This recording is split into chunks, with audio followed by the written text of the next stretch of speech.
في اللحظة دي حسيت إن الدنيا بتلف بيا. إيه؟ مريم صاحبتي؟ ليه؟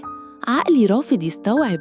سكت شوية، ما كنتش عارفة أقول إيه وما كنتش مصدقة اللي بسمعه.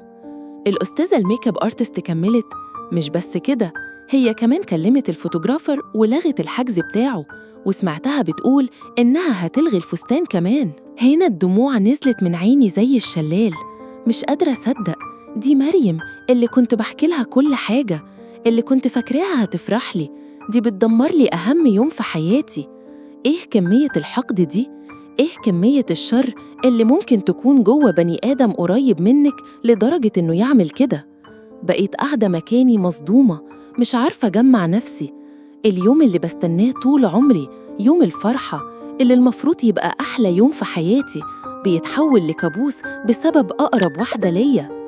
يوم فرحي هيكون من غير فستان، من غير ميك اب، من غير صور توثق اللحظة دي. حسيت إن روحي بتتسحب مني. وانتوا رأيكم إيه في اللي حصل ده؟ هل ممكن الصداقة توصل لكده؟ شاركونا تجاربكم في التعليقات، وما تنسوش تعملوا اشتراك عشان تشوفوا كل القصص الحقيقية والمؤثرة.